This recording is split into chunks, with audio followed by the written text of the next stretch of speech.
Welcome to Soni academy. जैसा कि हम लोग उत्तर प्रदेश का मानचित्र अध्ययन किया और अब उसी क्रम में उत्तर प्रदेश से रिलेटेड और इम्पोर्टेंट तथ्य क्या क्या हैं उसको पढ़ेंगे। तो आज की क्लास में हम मूलतः उत्तर प्रदेश की जलवायु, मिट्टी और थोड़ी सी जो है उत्तर प्रदेश की भूगर्भिक संरचना से रिलेटेड कॉन्सेप्ट को समझेंगे। तो चलिए बिना देर किए क्लास को शुरू करते हैं। तो सबसे पहले हम भूगर्भिक संरचना को अगर ध्यान दें तो देख रहे हैं कि ये उत्तर प्रदेश का एक मानचित्र आपको दिखाई दे रहा है, जिसमें उत्तर प्रदेश को कितने क्षेत्रों में विभाजित किया गया उसको हम देख रहे हैं। उत्तर का जो क्षेत्र है उसे भाबर एवं तराई क्षेत्र के नाम से जाना जा रहा है।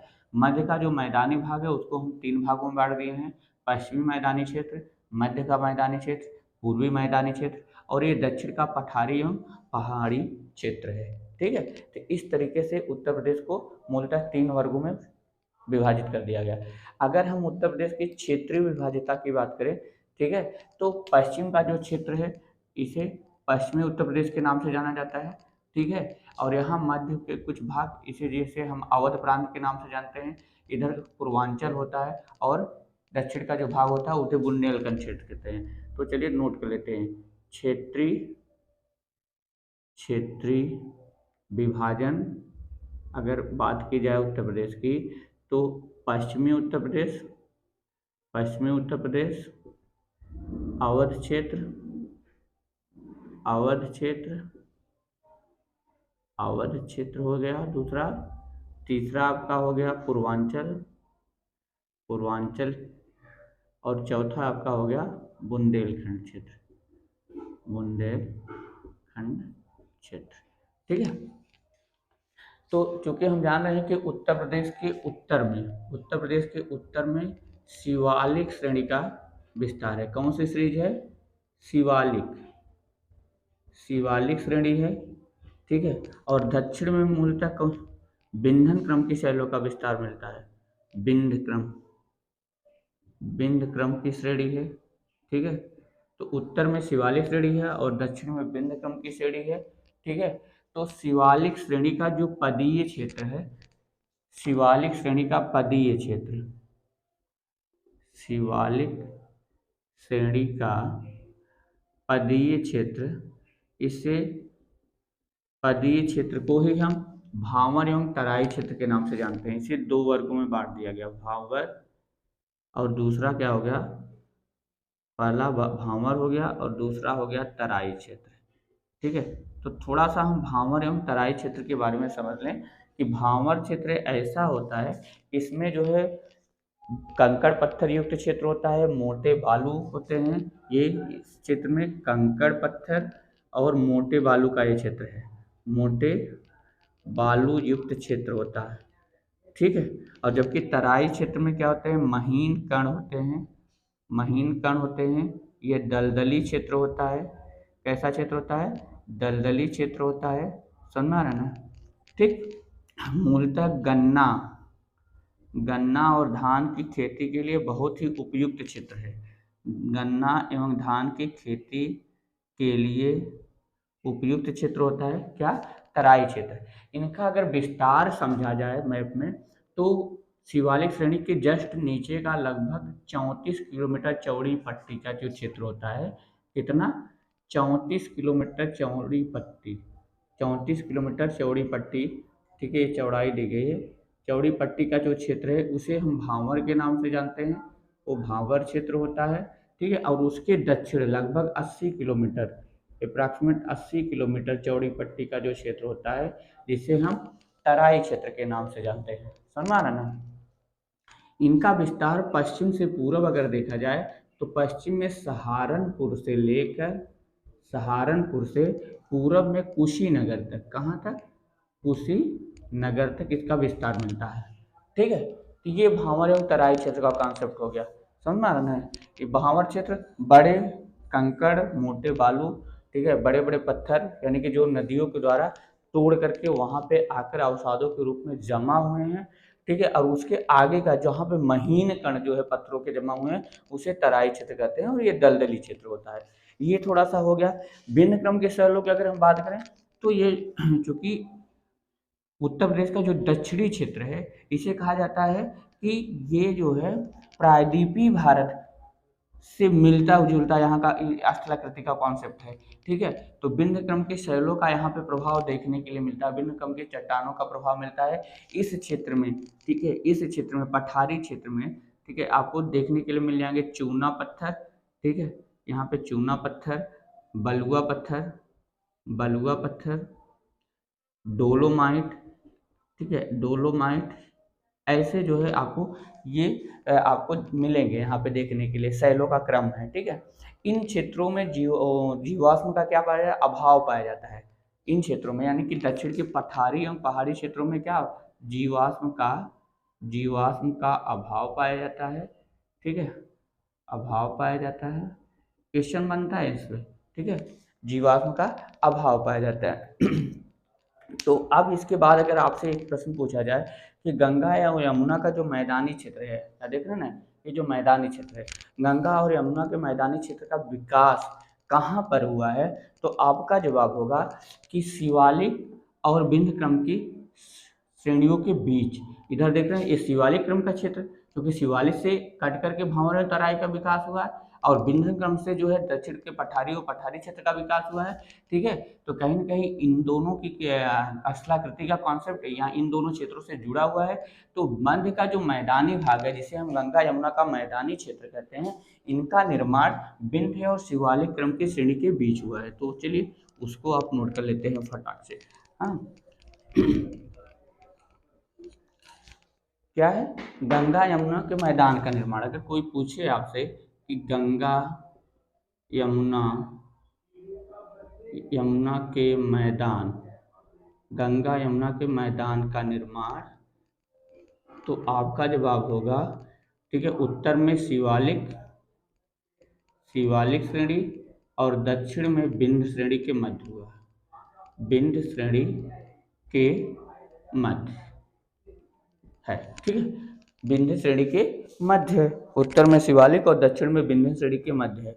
और ये गंगा यमुना के मैदान का निर्माण प्लीस्टोसीन युग से आज तक के अवसादों के, ठीक है, निक्षेप का परिणाम है। गंगा यमुना के जो मैदान का निर्माण हुआ है, ये कब से कब तक है, प्लीस्टोसीन, ठीक है, ये स्थलाकृति क्रम के बनने का काल है। कभी जो है हम पूरे इंडिया के कॉन्सेप्ट को या वर्ल्ड के कॉन्सेप्ट को लेकर के आएंगे, उसमें काल बताएंगे। तो प्लीस्टोसीन काल से लेकर अब तक, यानी वर्तमान, अब तक के अवसादों के जमाव का परिणाम है। समझो ना, ये पॉइंट आपको ध्यान में रखना है। ठीक है, क्योंकि भांवर क्षेत्र कंकड़ पत्थर युक्त होता है, तराई क्षेत्र है महीन अवसाद समतल क्षेत्र तरीके से होता है, तो तराई क्षेत्र आपका उपजाऊ मिलेगा, भांवर क्षेत्र उपजाऊ नहीं मिलेगा। इसके बाद आप यहाँ पे एक चीज और ध्यान दीजिए कि अब अगला पॉइंट यहाँ पे थोड़ा सा हमने क्लासिफिकेशन कर लिया इनका, जो है फिजिकल, क्या कहते हैं, भूगर्भिक संरचना का, है ना, भूगर्भिक संरचना का मैंने क्लासिफिकेशन यहाँ पे कर लिया। दक्षिण का जो क्षेत्र है ना, ये पठारी क्षेत्र, ये कृषि के लिए बहुत उपयुक्त नहीं है, यहाँ पे मोटे अनाजों का प्रोडक्शन किया जाता है। मध्य का मैदानी क्षेत्र, यहीं पर जो है हम क्या करते हैं, खाद्यान्न का जो सामान्यतः जो मूलतः उत्पादन जो हो रहा है वो इसी क्षेत्र में हो रहा है। कहाँ पे, मध्य के मैदानी क्षेत्रों में। तो सारी चीज़ों को एक एक करके डिटेल करते हैं। अब आगे हम मूलतः क्या पढ़ेंगे, जलवायु। अगर हम उत्तर प्रदेश की जलवायु को अब यहाँ पे मेंशन करें, आइए फटाफट अब हम जलवायु पे चलते हैं। ठीक है, तो जलवायु में आपको ध्यान देना है कि क्या किस तरीके के प्रश्न बनेंगे। तो सबसे पहला पॉइंट होगा कि जलवायु, उत्तर प्रदेश की जलवायु कैसी है, तो आपका जवाब होगा उपोष्ण कटिबंध मानसूनी। ठीक है, उपोष्ण कटिबंध मानसूनी। उत्तर प्रदेश की जलवायु कैसी है, उपोष्ण कटिबंध मानसूनी है ना। उपोष्ण कटिबंध मानसूनी होने का मेन यहाँ पे मूल कॉन्सेप्ट है कर्क रेखा। ठीक है, कर्क रेखा, यानी कि उत्तर प्रदेश कर्क रेखा के क्या है, उत्तर प्रदेश कर्क रेखा के उत्तर में है, कर्क रेखा के उत्तर में है। ठीक है, उत्तर में है। तो दक्षिण का जो भाग, दक्षिण का जो क्षेत्र है कर्क रेखा के नजदीक है। तो दक्षिण का क्षेत्र कर्क रेखा के नजदीक होने के कारण यहाँ पे क्योंकि क्या है, सूर्य तब अधिक प्राप्त हो रहा है, और स्थलाकृतिका के प्रभाव के कारण मार्च, अप्रैल, मई, जून महीनों में मध्य के जो मैदानी क्षेत्र है यहाँ पे भी सूर्यातप अच्छा मिलता है। तो इस आधार पर जो है उत्तर प्रदेश की जलवायु को उष्णकटिबंधीय मानसूनी जलवायु कहा गया है। ठीक है, यहाँ पर वर्ष भर में 3 ऋतुएं घटित होती है। मूलतः अगर ऐसे कॉन्सेप्ट को देखा जाए तो ग्रीष्म एवं शीत का कॉन्सेप्ट है, लेकिन ऋतुओं के घटित होने के लिहाज से अगर हम इसको समझें, ठीक है, उसको जोड़ करके यहाँ पे अगर हम समझें तो यहाँ पे कितनी ऋतुएं घटित हो रही हैं, 3 ऋतु घटित होती है। तो ये आइए फटाफट हम एक एक करके क्लियर करते हैं। ठीक है, तो ऋतु के कॉन्सेप्ट अगर आए तो आप यहाँ लिखेंगे उत्तर प्रदेश में 3 ऋतु, 3 ऋतुएं घटित होती हैं। ठीक है, 3 ऋतुएं घटित होती हैं। पहला क्या है यहाँ पे, ग्रीष्म ऋतु, दूसरा आपका वर्षा ऋतु, ठीक, तीसरा आपका शीत ऋतु है ना।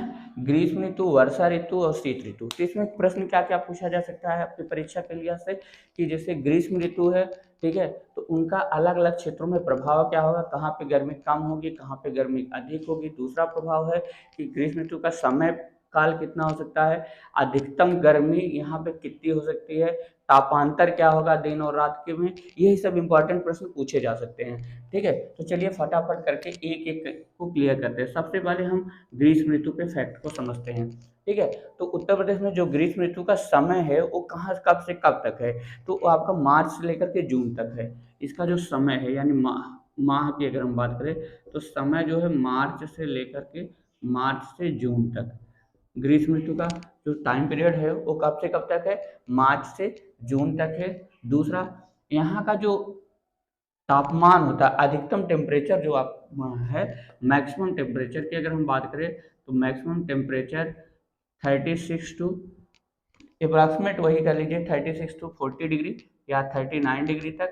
ठीक है, 39 डिग्री, ठीक है, ये इसका मैक्सिमम टेम्परेचर होता है। तापांतर जो यहाँ पे मिलेगा, तापांतर आपको जो देखने को मिलेगा अप्रॉक्सीमेट 40 डिग्री सेंटीग्रेड। तापांतर का मतलब होता है दिन और रात के ताप में अंतर, दिन और रात के ताप में अंतर। ठीक है, मिनिमम जो टेम्परेचर होगा 21 से 23 डिग्री मिनिमम टेम्परेचर।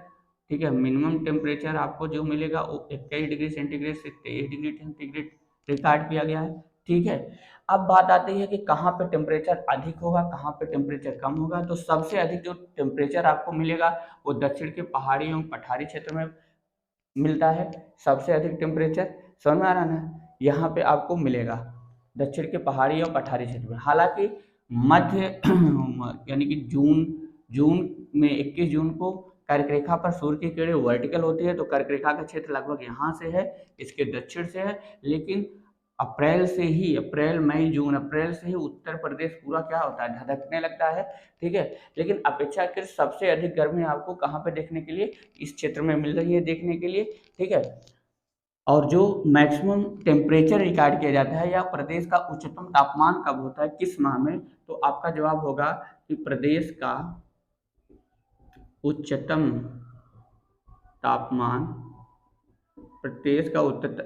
तापमान जून माह में रिकॉर्ड किया जाता है या जून माह में होता है। ठीक है, ये पॉइंट हो गया। सबसे अब यहाँ पे अगला पॉइंट पूछ सकता है कि सबसे अधिक गर्मी किस क्षेत्र में पड़ेगी, तो जाहिर सी बात है पठारी क्षेत्र में सबसे अधिक गर्मी पड़ती है, जिसमें ये क्षेत्र जो है आगरा और झांसी वाला जो क्षेत्र है वहाँ पे सबसे अधिक गर्मी पड़ती है। तो आप लिख लेंगे सबसे अधिक गर्मी आगरा और झांसी, यानी झारखंड से जुड़ा हुआ है आगरा। ठीक है, तो वहाँ गर्मी अधिक पड़ती है। सबसे कम गर्मी अगर बात की जाएगी तो उत्तराखंड का जो है, उत्तराखंड से सटा क्षेत्र जिला है बरेली, तो उत्तराखंड में सबसे कम गर्मी पड़ती है, बरेली में सबसे कम गर्मी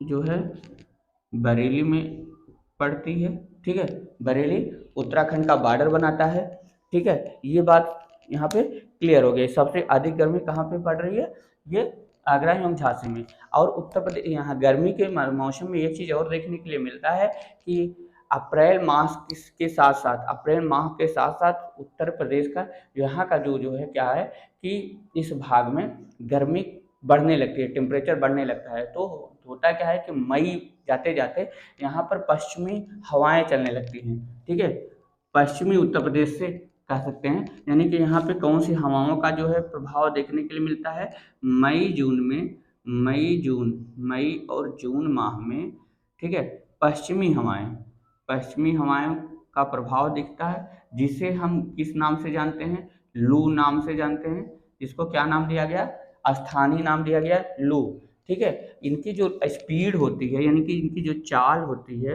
वो approximate 100 kilometre per hour to 120 kilometre per hour का इनका जो कॉन्सेप्ट होता है कि इतनी तेजी से हवाएं चलती हैं, समझ में आ रहा ना। और ये हवाएं दिन के जो है समय अगर देखा जाए तो लू जो है सुबह 10 बजे से, ठीक है, सुबह 10 बजे से शाम को 5 बजे तक, चलती है, ठीक है। इनका प्रभाव देखने के लिए मिलता है। तो इस तरीके से हम क्या पढ़ लिए कि ग्रीष्म ऋतु के कॉन्सेप्ट को पढ़ लिए। मूलतः जो क्वेश्चन पूछा जाता है, जब से सबसे अधिक गर्मी वाला जिला है, सबसे कम गर्मी हवाओं का काश्मीर यानी किस नाम से जाना जाता है, कौन सी हवाएं हैं, पश्चिमी हवाएं हैं, कौन सा माह जो है सबसे अधिक गर्मी में प्राप्त करता है, तो जून माह। ये सारे इंपॉर्टेंट फैक्ट्स हो गए। अगर स्थलाकृति की बात की जाएगी तो सबसे अधिक गर्मी दक्षिण के पहाड़ी एवं पठारी क्षेत्र में पड़ेगी, ठीक है, और सबसे कम गर्मी का जो क्षेत्र है वो भावन एवं तराई क्षेत्र का है, समझ में आ रहा ना, जो कि यहीं पर बरेली है, ठीक। तो इस तरीके से आप स्थलाकृति के आधार पर भी हम गर्मी को कंफर्म कर सकते हैं। गर्मी पड़ने का कारण क्या है, वो कर्क रेखा का नजदीक होना। अगर आपसे कोई पूछता है कि भाई गर्मी यहाँ पे पड़ रही ज्यादा, तो इसका क्या कारण है, तो कर्क रेखा का नजदीक होना है, समझ में आ रहा ना। चलिए ठीक है, अब हम आगे बढ़ते हैं। अब दूसरा लेते हैं, वर्षा ऋतु। तो उत्तर प्रदेश में जो वर्षा ऋतु का आगमन होगा वो कब से हो जाएगा, जुलाई से, ठीक है, क्योंकि देखिए जून तक तो आपकी गर्मी का कॉन्सेप्ट हो गया। अब हम बात करते हैं वर्षा ऋतु को। तो यहाँ पर भी वही चीजें फटाफट करके क्लियर करना है, ठीक है। क्या क्या इंपॉर्टेंट फैक्ट्स बनेंगे वर्षा ऋतु को लेकर के, तो वर्षा ऋतु को लेकर के आप पहला इनका समय देखेंगे। तो समय जो होगा वो जुलाई टू अक्टूबर जनरली माना जाएगा, जुलाई टू अक्टूबर, 4 महीने का कॉन्सेप्ट होगा, ठीक है, जुलाई टू अक्टूबर। लेकिन अब यहाँ पे बात अगर अब पूछा जाए कि उत्तर प्रदेश में जो वर्षा होती है वो क्या कोई मानसूनी शाखा होती है कि चक्रवात का कॉन्सेप्ट है, तो मूलतः जो यहाँ पे वर्षा होती है, ठीक है, वो यानी कि वर्षा की जो शाखा है वो है वर्षा की शाखा, फटाफट आप नोट करेंगे, वर्षा की शाखा वो क्या है, बंगाल की खाड़ी शाखा, बंगाल की खाड़ी शाखा है, बंगाल की खाड़ी शाखा, ठीक है, जिसे हम क्या कहते हैं, जिसे हम, ठीक है, उत्तर पश्चिम मानसून कहते हैं। क्या कहते हैं, उत्तर पश्चिम मानसून की शाखा कहते हैं। उत्तर पश्चिम मानसून की 2 शाखा है, एक अरेबियन और दूसरे बे ऑफ बंगाल, यानी अरेबियन अरब सागर की शाखा और बंगाल की खाड़ी की शाखा।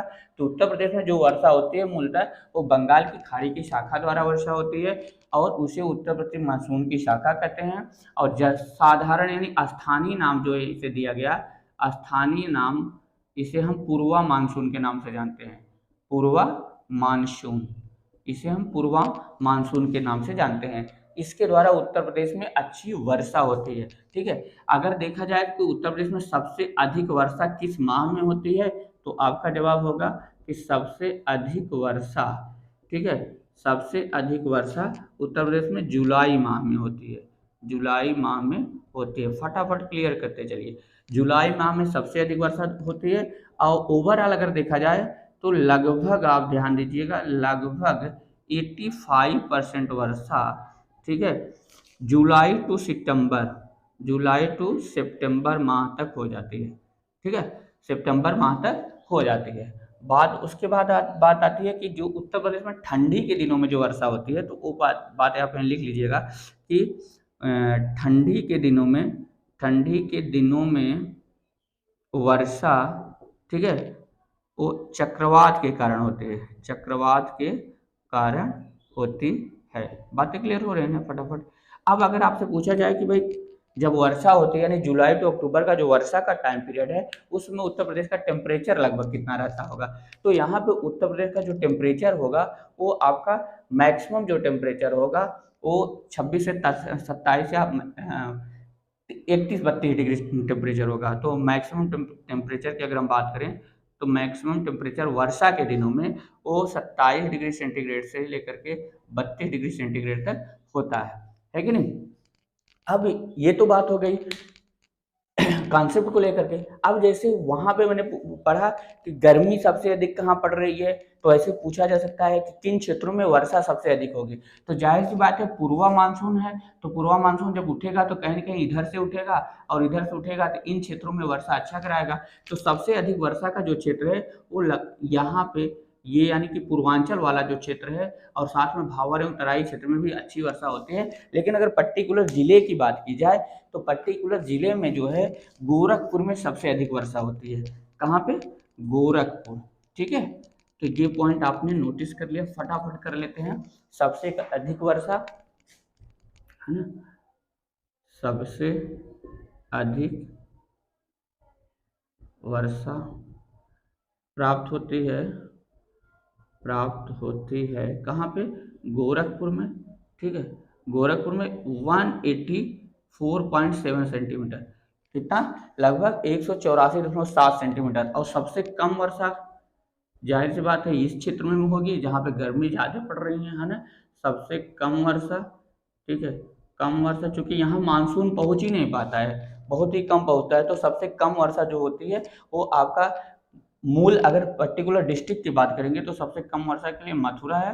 वैसे आप जो है राजस्थान का जो उत्तर प्रदेश का वह डिस्ट्रिक्ट जो राजस्थान से जुड़ा हुआ है उसको आप कह सकते हैं, या आप दक्षिण पश्चिमी जो है उत्तर प्रदेश कह सकते हैं। तो मूलतः कौन सा है? मथुरा है। या आप जो है यहाँ पे मथुरा के आगे अब कितनी हो रही है उसको लिख दीजिए, 54.4 सेंटीमीटर वर्षा होती है। और सबसे कम वर्षा में आप दक्षिण पश्चिम उत्तर प्रदेश आप लिख सकते हो। दक्षिण पश्चिम उत्तर प्रदेश का क्षेत्र है जहाँ पे सबसे कम वर्षा होती है। ठीक है, गोरखपुर में जो वर्षा होती है उनका अगर टाइम पूछा देखा जाए तो लगभग यहाँ पे जो मानसून का टाइम होता है तो उस मानसून काल में 56 दिन अप्रॉक्सीमेट 56 दिन वर्षा हो रही है। जबकि मथुरा में जो वर्षा हो रही है वो लगभग कितनी हो रही है? 32 दिन हो रही है। यानी यहाँ पे 2 महीने और यहाँ पे 1 महीने वर्षा हो रही है, मानसून टिक रहा है। औसत वार्षिक वर्षा की अगर हम यहाँ पे बात करें तो पूरा जो औसत वार्षिक वर्षा है उत्तर प्रदेश में, औसत वार्षिक वर्षा, ठीक है, वर्ष भर में जो टोटल औसत वर्षा का प्राप्त होता है वो 95 सेंटीमीटर है। कितना है? 95 सेंटीमीटर है। अगर हम यहाँ पे आपको जो मैप दिख रहा है उस मैप के अकॉर्डिंग अगर हम वर्षा के कॉन्सेप्ट को समझे, ठीक है, तो चलिए यहाँ पे मैं बता दे रहा हूँ, इसको आप नोट कर चुके हैं कि कहाँ पर क्या कितनी वर्षा हो रही है, वर्षा की दर क्या है। फट से उसको हम मैप में मेंशन कर देते हैं। सबसे अधिक जो वर्षा प्राप्त होगी वो भावर और तराई क्षेत्र यानी मूलतः तराई क्षेत्र में प्राप्त होगी। इस तराई क्षेत्र में 120 सेंटीमीटर से लेकर के 150 सेंटीमीटर तक वर्षा हो जाती है इस क्षेत्र में, है कि नहीं। उसके बाद दूसरा जो आपका क्षेत्र होता है वो पूर्वी मैदानी क्षेत्र होता है। यहाँ पर 100 से 120 सेंटीमीटर वर्षा प्राप्त होती है। 100 सेंटीमीटर से 120 सेंटीमीटर वर्षा प्राप्त होती है इस क्षेत्र में। उसके बाद जो वर्षा का जो क्षेत्र बनता है वो मध्य का मैदानी भाग होता है जिसमें 80 से 100 सेंटीमीटर वर्षा प्राप्त होती है। 80 सेंटीमीटर से लेकर के 100 सेंटीमीटर तक वर्षा प्राप्त होती है। उसके बाद आपका जो वर्षा का क्षेत्र होता है दक्षिण का पठारी क्षेत्र है जहाँ पर लगभग 80 से 90 सेंटीमीटर वर्षा प्राप्त हो जा रही है। यानी इन क्षेत्रों में वर्षा 80 सेंटीमीटर से 90 सेंटीमीटर प्राप्त हो रही है। और इस क्षेत्रों में यहाँ पे जो क्षेत्र मिल रहा है यहाँ पे इस भाग में जो वर्षा हो रही है पश्चिमी मैदानी क्षेत्र में, ठीक है, पश्चिमी मैदानी क्षेत्र में वर्षा का जो कॉन्सेप्ट है वो 65 से 80 सेंटीमीटर है, 65 टू, ठीक है, 80 सेंटीमीटर वर्षा प्राप्त हो रही है। तो ये हो गया आपका वर्षा का कॉन्सेप्ट।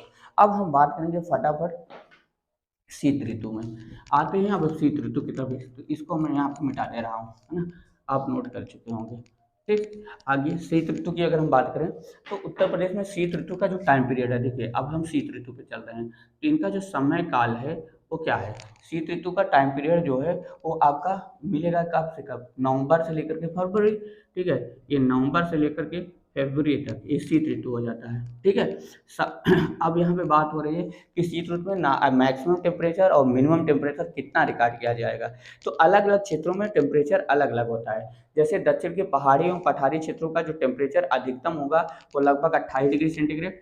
यहाँ पे मैक्सिमम टेम्परेचर होगा 28 डिग्री सेंटीग्रेड, लेकिन मिनिमम टेम्परेचर जो रिकॉर्ड किया जाएगा वो 13 डिग्री सेंटीग्रेड अप्रॉक्सीमेट, लगभग की मैं बात बता रहा हूँ, है ना, कुछ कम ज़्यादा हो सकता है। उसके बाद मैदानी भागों में यही टेम्परेचर, ये पूरे मैदानी क्षेत्रों में मैक्सिमम टेम्परेचर जो होगा वो आपको तो लगभग 27 डिग्री सेंटीग्रेड, लेकिन मिनिमम टेम्परेचर यहाँ क्या हो जाता है, कम हो जा रहा है, यहाँ पे लगभग 8 डिग्री सेंटीग्रेड तक रिकॉर्ड किया गया। ठीक है।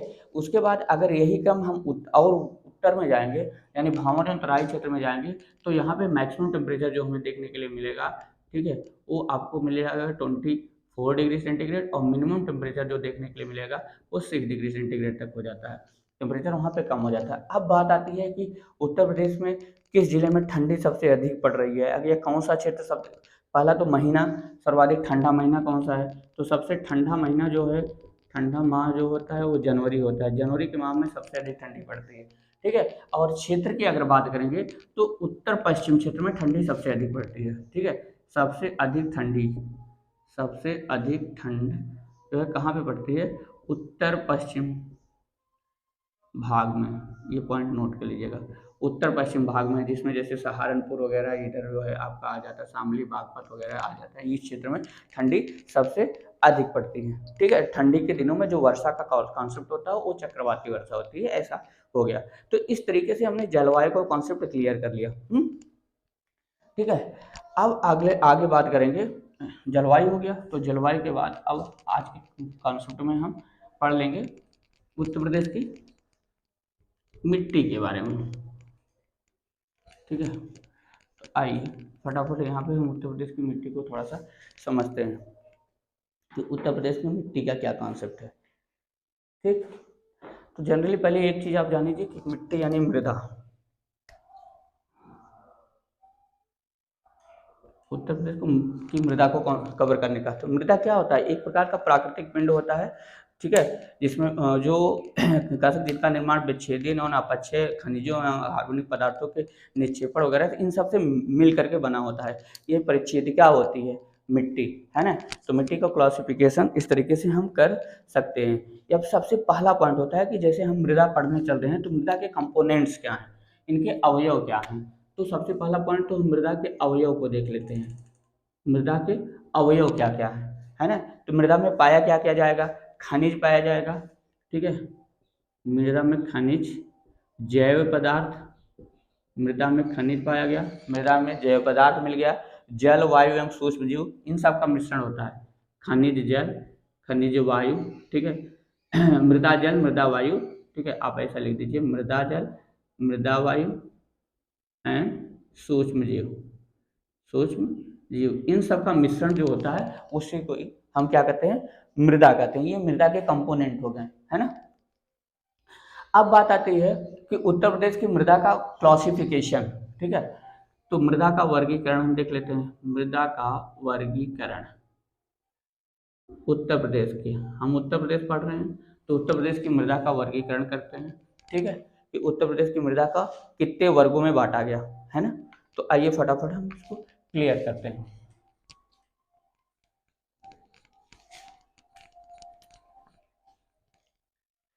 तो अब यहाँ पे अगर बात की जाए तो जैसे कि क्षेत्र के आधार पे भावर एवं तराई क्षेत्र है, तो भावर एवं तराई क्षेत्र की मृदा।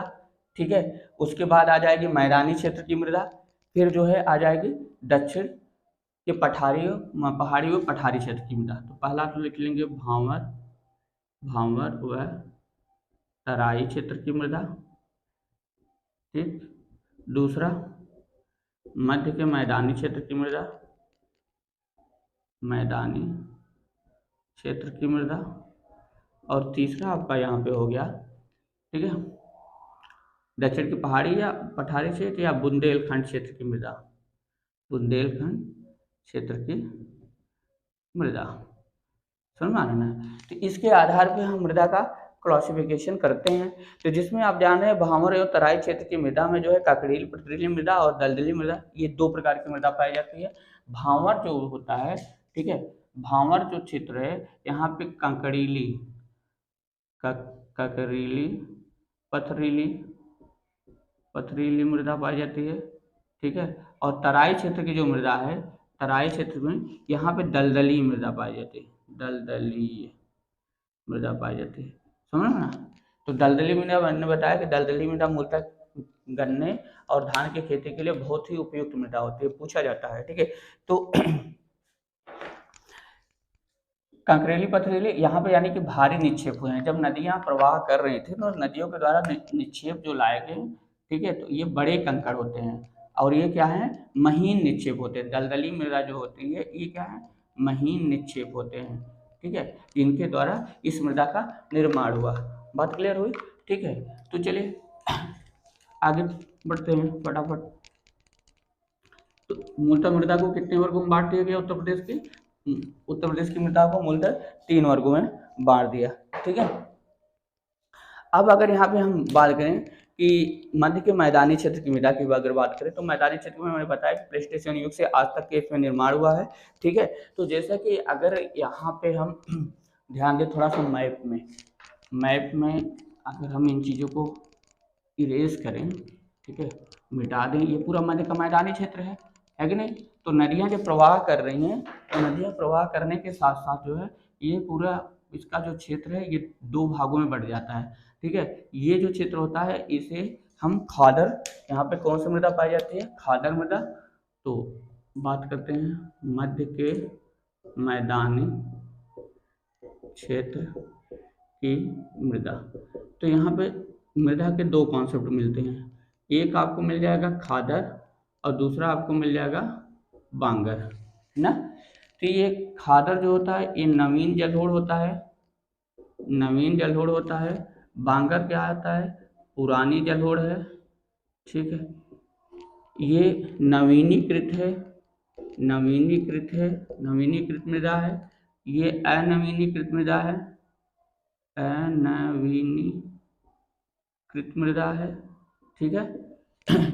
ये इसमें जो है जीवाश्म पाया जा रहा है, यानी इनकी उर्वरा शक्ति अधिक उपजाऊ है, ये लिख सकते हैं, ये अधिक उपजाऊ मृदा है, उपजाऊ मृदा है, ठीक है। और ये क्या है, इनकी उर्वरा शक्ति क्षीण हो चुकी है, तो ये अनउर्वरा या अनउपजाऊ मृदा है, अनउपजाऊ मृदा है। उर्वरा शक्ति क्षीण हुई, क्षीण होने का कारण है रासायनिक का प्रयोग, ठीक है। इनमें केमिकल्स का ज़्यादा से ज़्यादा प्रयोग किया गया है, ठीक है।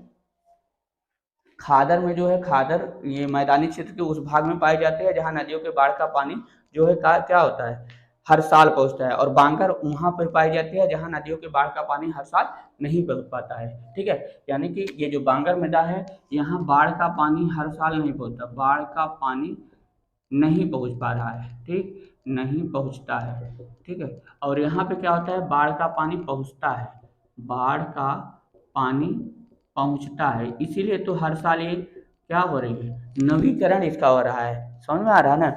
इसके अलावा जो है कुछ इधर पश्चिमी वाले भाग में ना कुछ ऐसी भी मृदा पाई जा रही है जिसमें जो है ऊसर भूमि है, जिसे रे बंजर कल्लर कहा जा रहा है, ठीक है। यानी लवड़ी और क्षारीय मृदा भी उत्तर प्रदेश में पाई जाती है, पश्चिमी उत्तर प्रदेश में, ठीक है। ज़्यादातर पश्चिमी उत्तर प्रदेश में, थोड़ा बहुत इनका देखने के लिए मिलेगा मध्य उत्तर प्रदेश में, ये दक्षिण पूर्व की तरफ, जिसमें आप कह सकते हैं कि मध्य वाले भाग में, जहाँ जौनपुर वगैरह में भी ऊसर के कुछ क्षेत्र आपको ऐसे देखने के लिए मिलेंगे, समझ में आ रहा है ना। तो इस तरीके से अगर देखा जाए तो मैदानी भाग में 2 और मृदाएं पाई जा रही हैं, एक आपका है लवणीय मृदा, ठीक है, और दूसरा आपका है क्षारीय मृदा, ठीक है, क्षारीय मृदा। तो ये पीएच वैल्यू पे डिपेंड करती हैं कि मृदा का कॉन्सेप्ट, अगर पीएच मान जो है 8.5 से कम है तो लवणीय है, लेस देन 8.5 पीएच वैल्यू ये 8.5 से कम है तो लवणीय, और अगर पीएच मान जो है pH value is greater than, ये लेस देन हो गया, लेस देन 8.5 और ग्रेटर देन जो है 8.5 है ना, तो यानी कि 8.5 से अधिक, तब वो क्या हो जाएगी, क्षारीय मृदा हो जाती है। बात समझ में आ रहा है ना। तो इस तरीके से ये अम्लीय और क्षारीय मृदा मूलतः क्या है, अगर देखा जाए तो अम्लीय और क्षारीय मृदा को मिला करके हम क्या कर सकते हैं इसे, ये कौन सी मृदा है, ये मरुस्थलीय मृदा है, ये मरुस्थलीय मृदा है। तो अब समझ आएंगे कि मरुस्थलीय मृदा कहाँ पे हो सकते हैं। कहीं न कहीं राजस्थान के आसपास का जो क्षेत्र है वहाँ पे मरुस्थलीय मृदा मिलेंगी देखने के लिए उत्तर प्रदेश में। हालांकि इनका प्रभाव उत्तर प्रदेश में बहुत ही कम है, बहुत ही कम क्षेत्रों पे ये मृदा पाई जा रही है।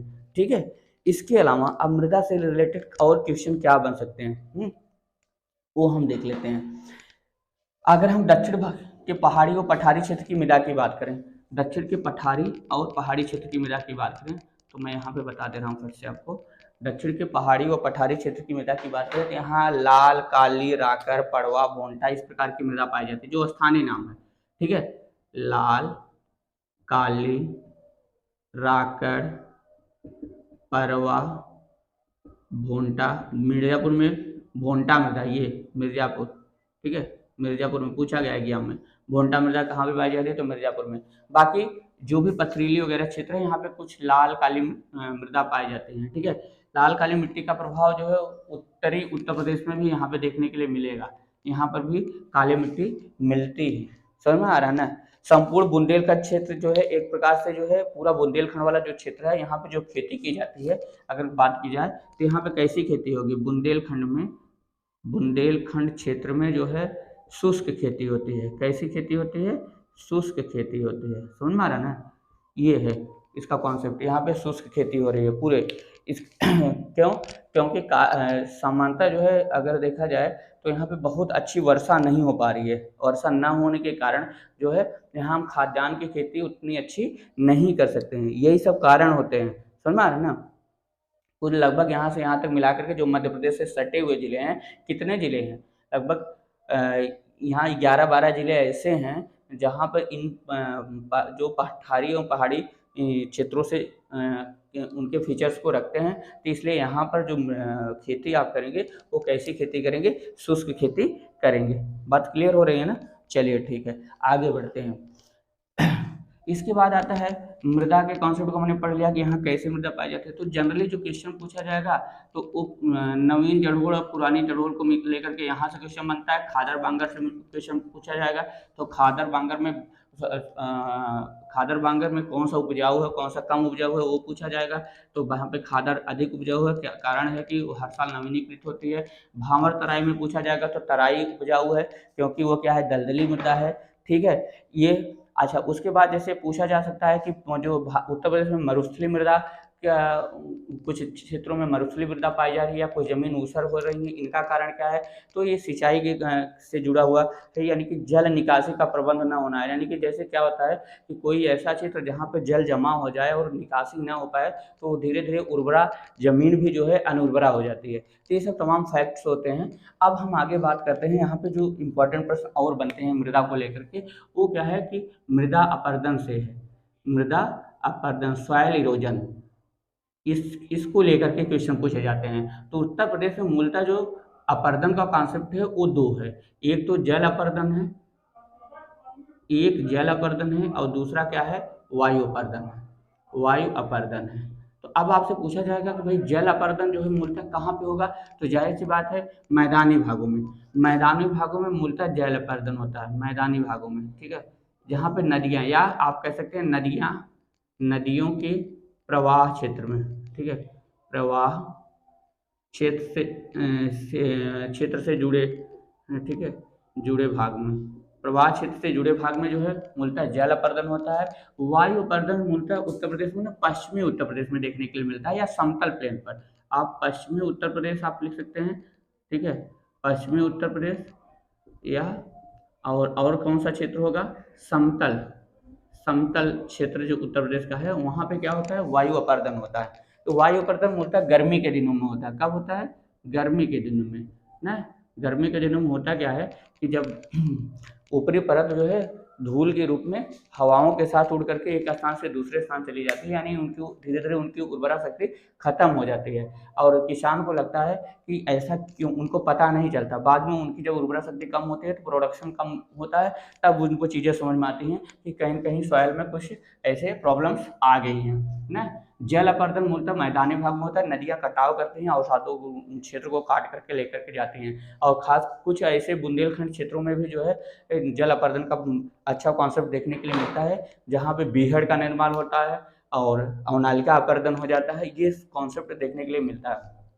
ठीक है, तो आइए हम देखते हैं इन पे इम्पोर्टेंट प्रश्न और क्या बन सकते हैं। ठीक है, तो एक पॉइंट आप ध्यान रखिए, बहुत कई बार क्वेश्चन पूछा गया कि एक अपर्दन जो परत अपर्दन होता है ना, परत अपर्दन, परत अपर्दन में होता क्या है कि जमीन की ऊपरी परत धीरे धीरे धीरे धीरे मतलब क्या होती है, कट जाती है। ठीक है, तो उसे परत अपर्दन कहते हैं। तो परत अपर्दन को किसान की मौत की संज्ञा दी गई है, किसान की मौत कहा जाता है। ठीक है, तो ये बात आपको ध्यान दीजिएगा। उत्तर प्रदेश में ये परत अपर्दन मूलतः जल अपर्दन से जुड़ा हुआ कॉन्सेप्ट है। ठीक है, इसके अलावा यहाँ पे जो है उत्तर प्रदेश में सरिता अपर्दन जब मतलब छोटा कटाव होता है, ऐसे क्षेत्र में जहाँ पर पानी के साथ जो है कटाव बहुत गहरा ना होकर के कम गहरा हो, तो ऐसे कटाव को हम क्या कहते हैं, सरिता अपर्दन कहते हैं। ठीक है, सरिता अपर्दन, सरिता अपर्दन। ठीक है, गहरा कटाव, कम गहरा कटाव। और इसी के साथ से जुड़ा हुआ है एक अवनालिका अपर्दन, अवनालिका अपर्दन। ठीक है, तो इसमें क्या होता है, अधिक गहरा कटाव होता है, अधिक गहरा कटाव होता है।